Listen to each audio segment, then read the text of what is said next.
Bueno, el tema de la educación como derecho humano desde la justicia social parte fundamentalmente de lo que es un proyecto de investigación que estoy empezando a desarrollar, donde la cuestión sería vincular cuál ha sido la filosofía política de cada una de los proyectos educativos que han existido. Y eso vinculándolo al asunto fundamentalmente del derecho a la educación y el planteamiento hoy, desde que existe un marco jurídico actual, a partir del 2011, donde se establece ya una reforma constitucional en materia de derechos humanos, donde nos está dando un nuevo marco jurídico a partir del cual poder ejercer, o sea, las garantías en términos del derecho a la educación. Bueno, en el 20 de junio de 2011, perdón, se fue ahí el número, se estableció una reforma constitucional en materia de derechos humanos, donde se modifican toda la Constitución a partir de los derechos humanos y su garantía.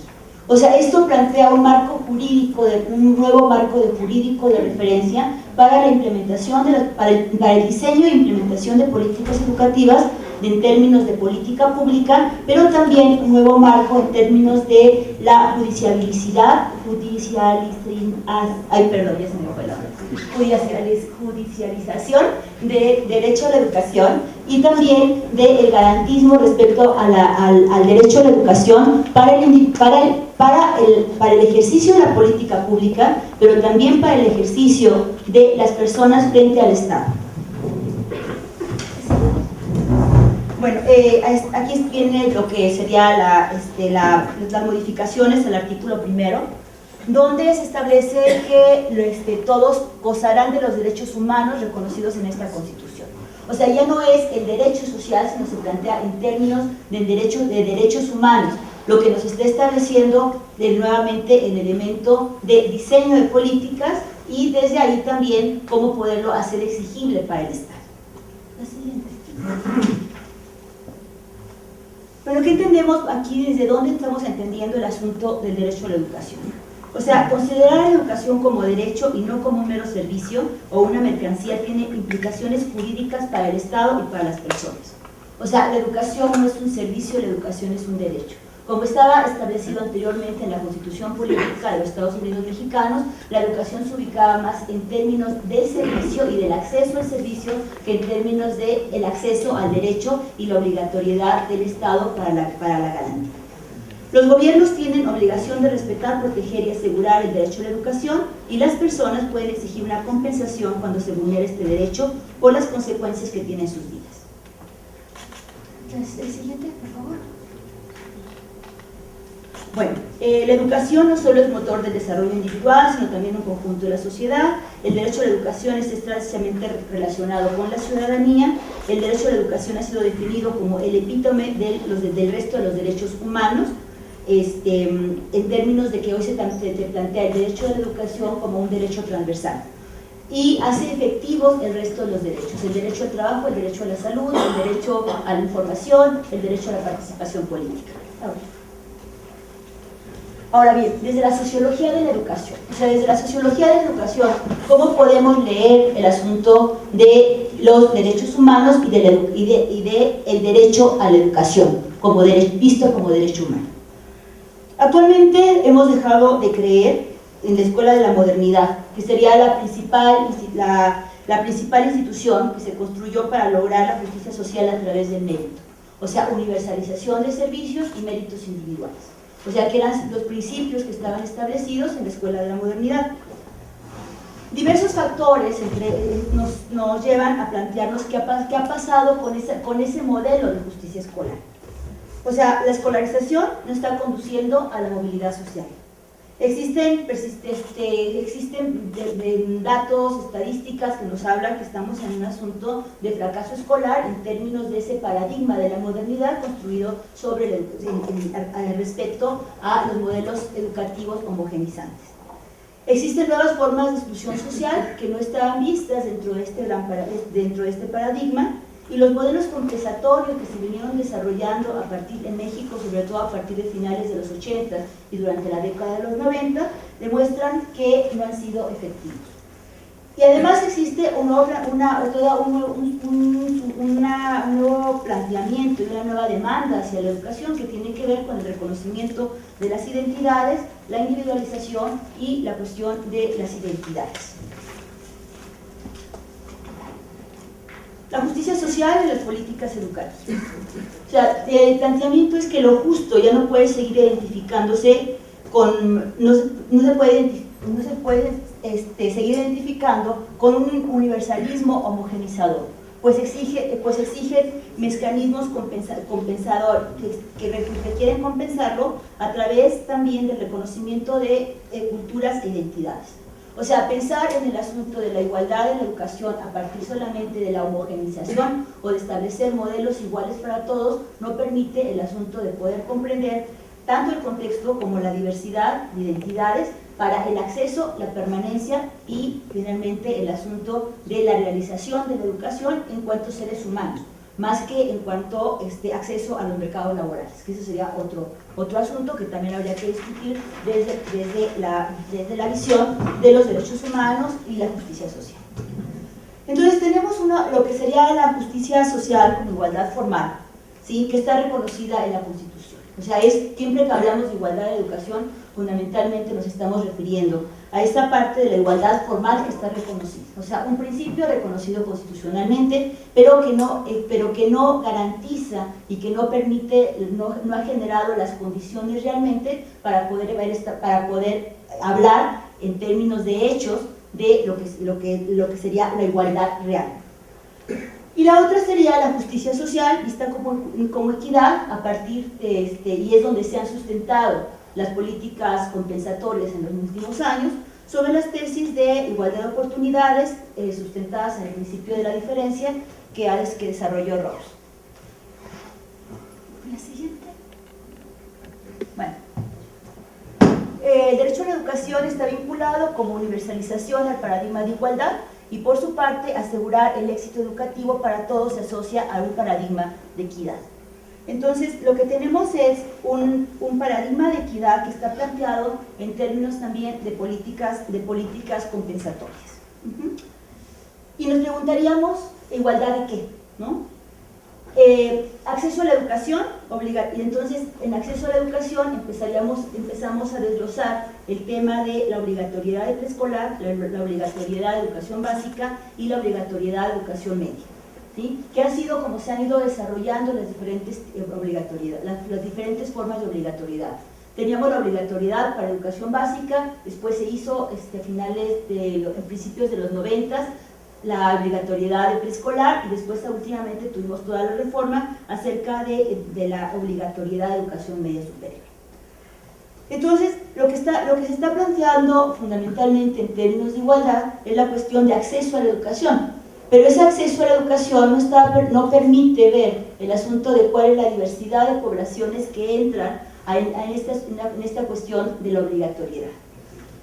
Tenemos entonces una situación donde también los programas compensatorios que se establecieron sobre todo en la década de los 90 en CONAFE, en el Consejo Nacional de Fomento Educativo, el programa para abatir el rezago educativo, el PIARE, el programa de educación inicial para rezago educativo y el PARE para educación básica, finalmente lo que le están ofreciendo a las poblaciones en desventaja o a las poblaciones en situación de exclusión es integrarse al mismo modelo en términos de la obligatoriedad con situaciones y con modelos y condiciones de vida y condiciones de atención diferencial.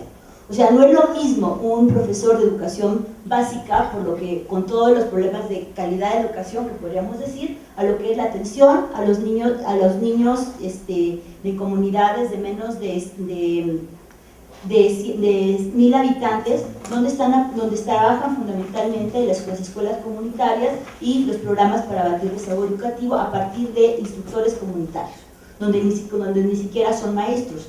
Entonces, esos programas de compensación, que es para integrarlos a un sistema de obligatoriedad, también están siendo diferenciales.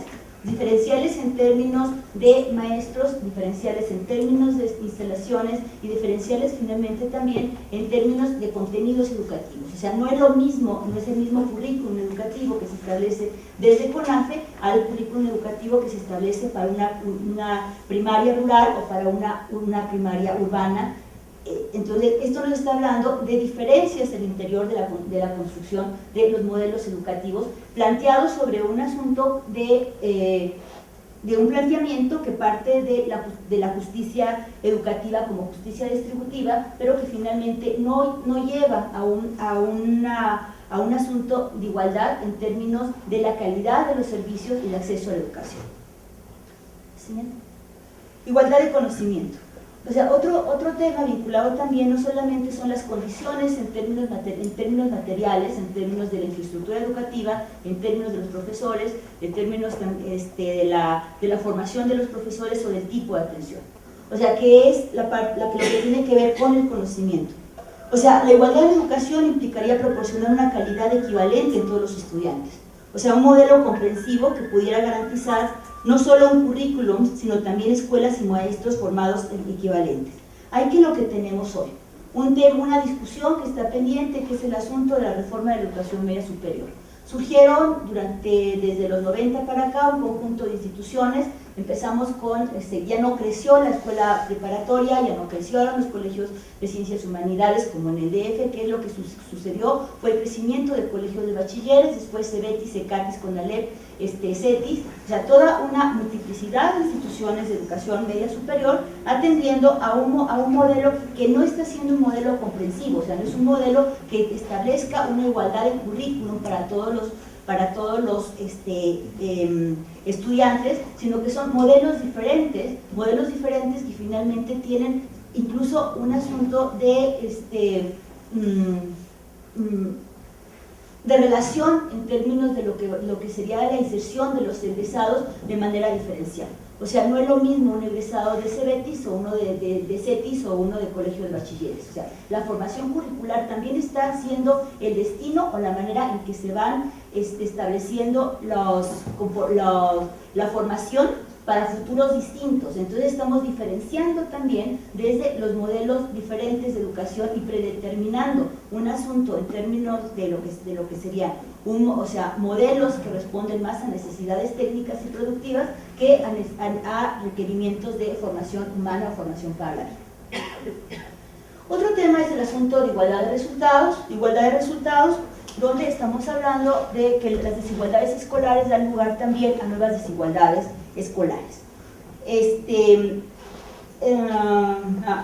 Como Dubet y Duro plantean que si bien se ha investigado sobre cómo las desigualdades sociales influyen y condicionan los resultados escolares, no ha sido así sobre cómo las desigualdades escolares tienen efectos sociales. O sea, hablamos de la desigualdad social en términos de la escuela, de cómo es el acceso a la escuela.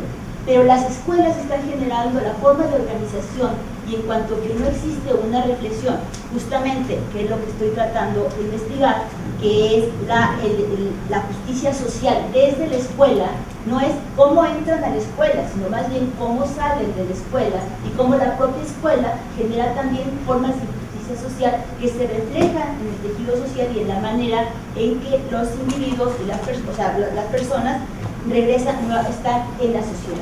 O sea, la escuela también se está convirtiendo en un espacio de desnivelación y de desigualdad social, por el tipo de educación y por el tipo de currículum que está ofreciendo.